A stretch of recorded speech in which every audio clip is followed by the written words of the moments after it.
Thank you very much of the organization of this conference, especially Father Danny Pilario, and his team. I would like to talk in these 20 minutes we have about epistemologies of the other, especially challenges coming from Latin America.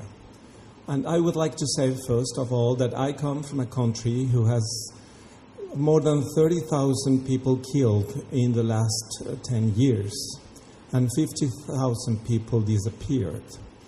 We are in the midst of a global war, not only in Mexico, but in Latin America and all over the planet.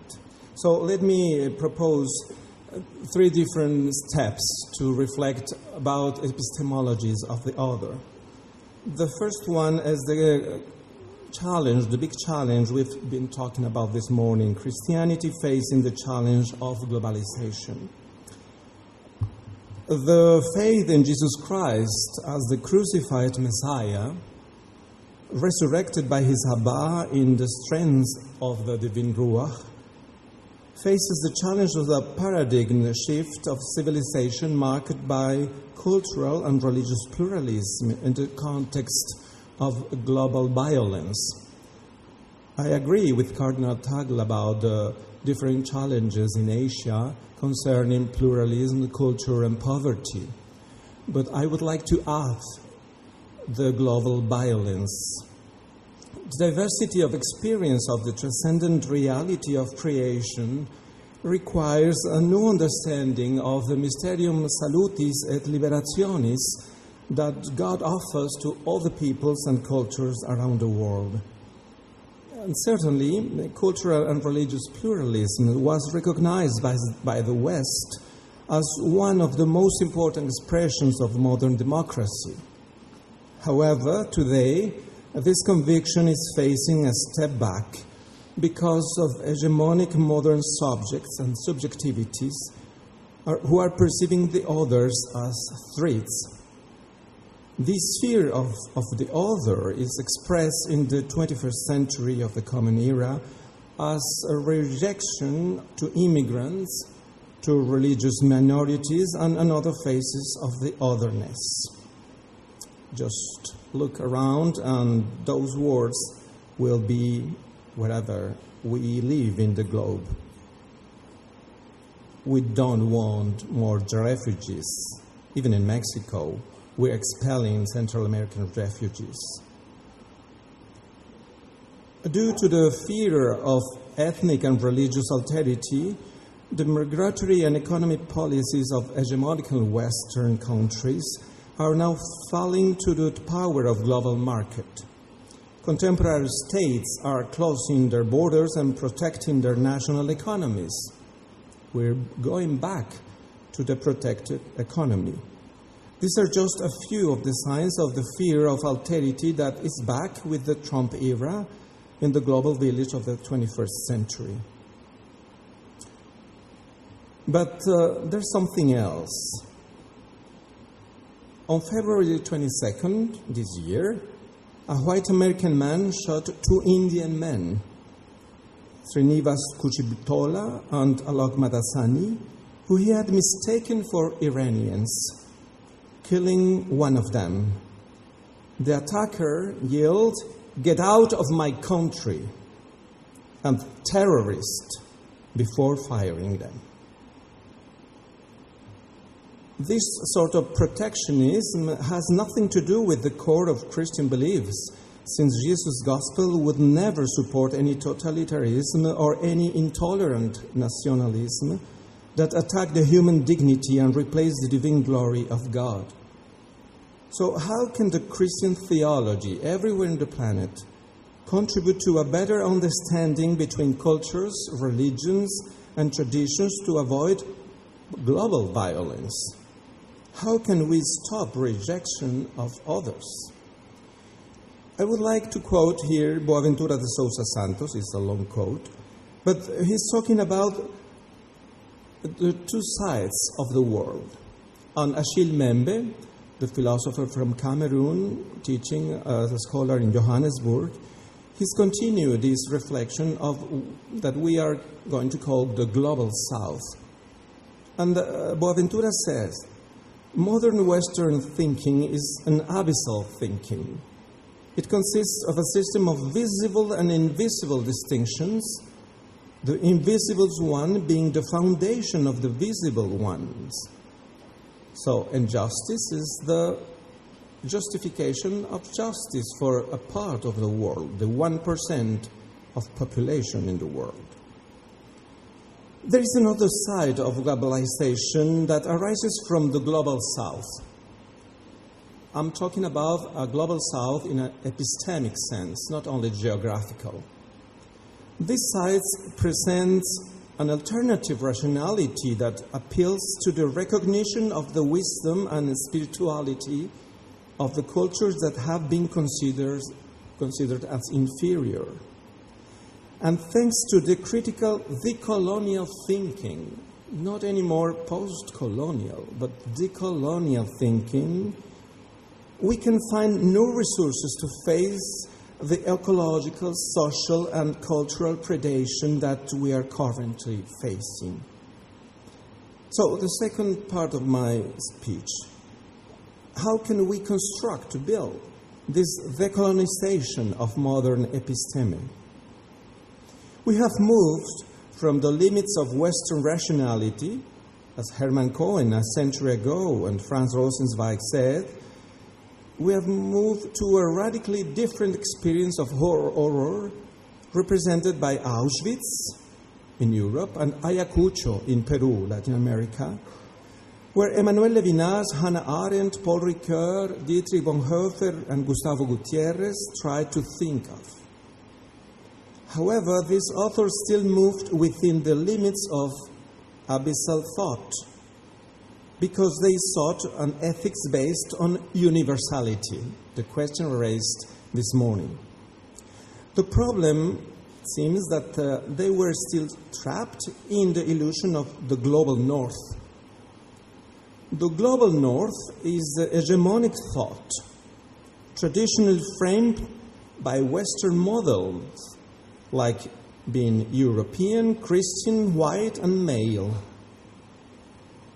The global north has been nourished by the colonialism of the West, and has made invisible the ancestral cultures of global south, Africa, Latin America, and Asia, for half a millennium.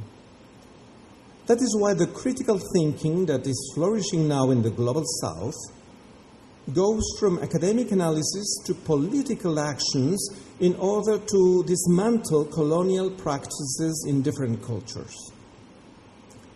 The critical thinking of Africa, and I quoted Achille Mbembe, Latin America and Asia of the late 20th and early 21st century can be understood here as a part of a common civilizational resistance, an epistemical resistance of subaltern peoples who are recovering their own world visions and ancestral spiritualities.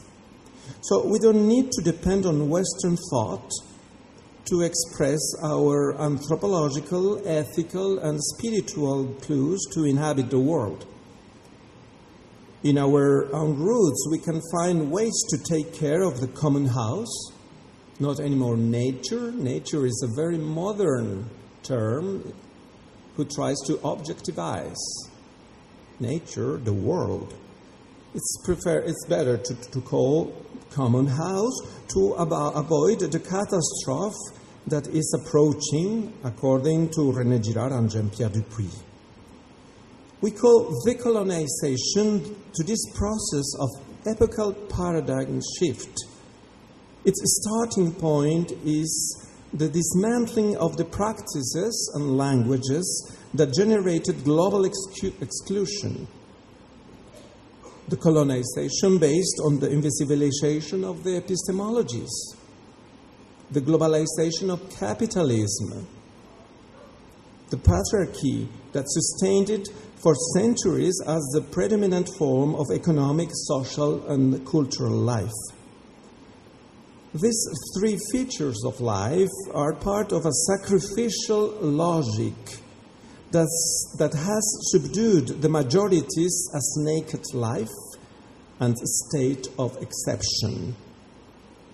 Giorgio Agamben, the Italian philosopher, showed recently that even under modern liberal democracies, the state of exception, probably you were talking about this today, the state of exception became a generalized condition.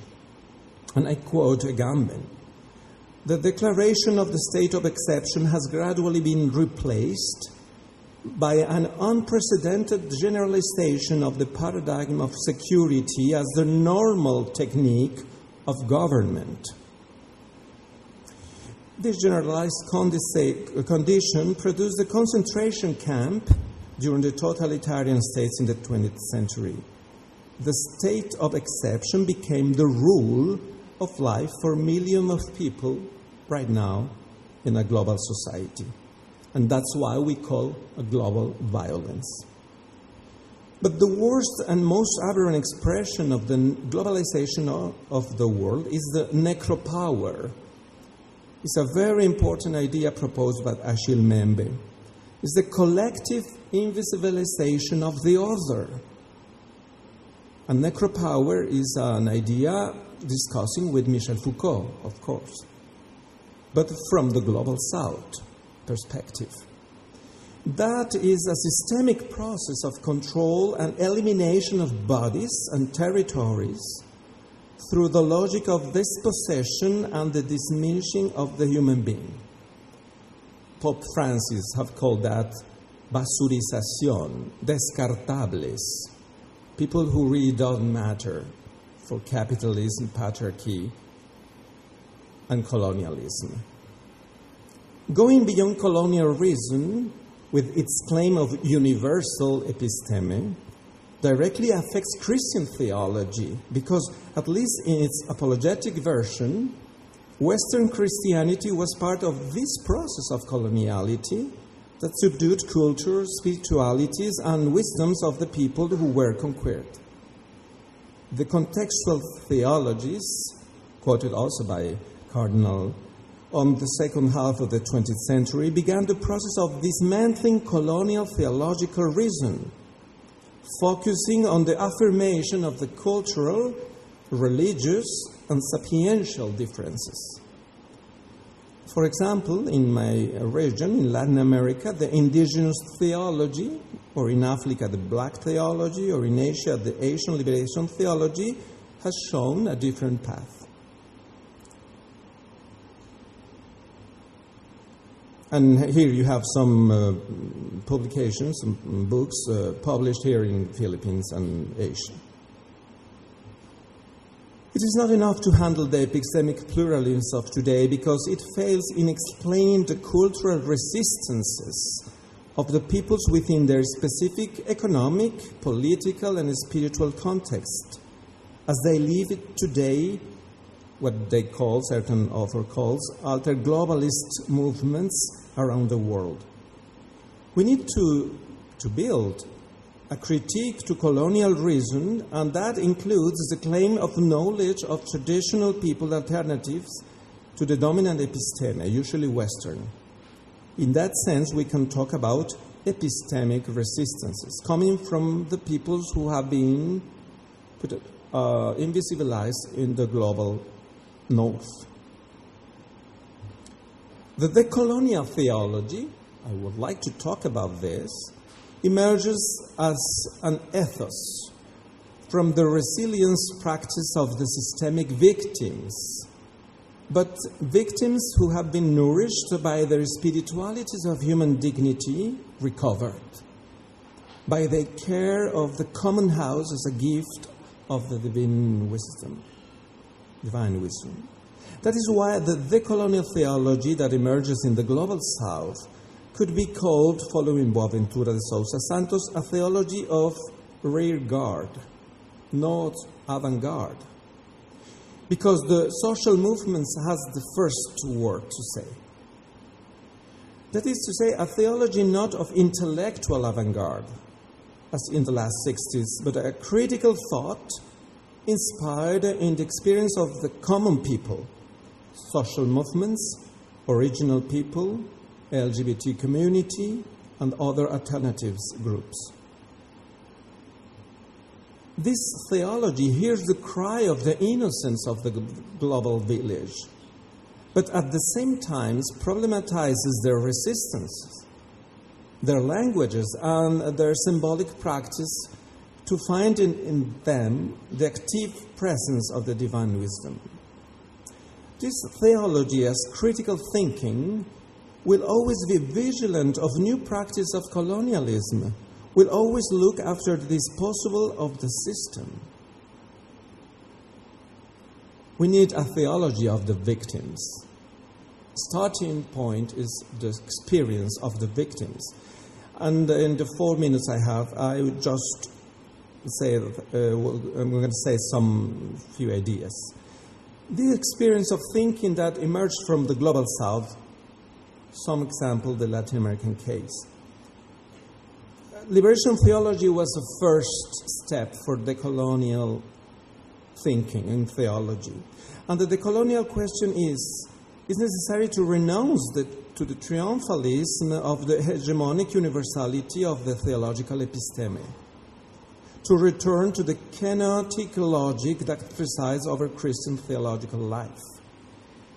We need to accompany the wounded humanity by healing their wounds.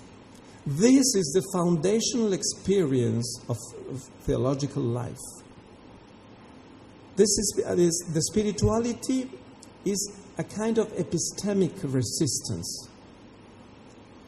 Spirituality beyond religion.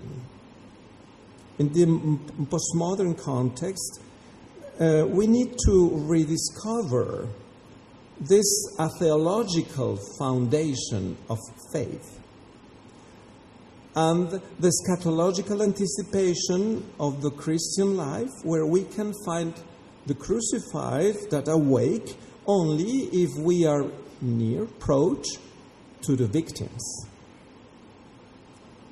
And that's why, let me just finish a little bit. Spirituality, knowledge, and justice is a trilogy that we need to improve in this theology from the victims, with the victims, and for the victims. These trilogies are part of the epistemic resistance. A theology from below and from the reverse of history. The decolonial theology is the locus theologicus post-odierno, namely, the denied life of the systemic victims is the original place of the divine presence. This intelligence of redemption, that is the experience and understanding of the passage of the creative, revealing, and redempting God, is only possible to keep it alert when we find ourselves in a vital way from below and from the reverse of history. As we have already suggested, postmodern and decolonial theology requires a kenotic logic that allows to contemplate and communicate the process of the divine life taking place in the heart of the human, deprived of its dignity, and in spite of it, the human dignity that beats the resilience of the innocent, the righteous, and the victims of any system of totality. That means from below, as witnesses by the faith of Israel and the early Christian community, when they confess that God raises up the poor from the dust to make him sit between princes and inherit a throne of glory. In the context of current global coloniality, this theological faith in the redemptive wisdom translates into an option for the poor, but a new version, recognizing the new poor, the new victims of the systemic violence, as the preferred people of God. Finally, living and thinking as Christians from the reverse of history means to assume the logic of the kenotic incarnation of the Word of God as an extreme compassion of free and asymmetric love, the love of God, as a principle of change of world and as eschatological anticipation of the Messianic banquet. I think this is a way to understand epistemic resistances today in a globalized world. Thank you very much.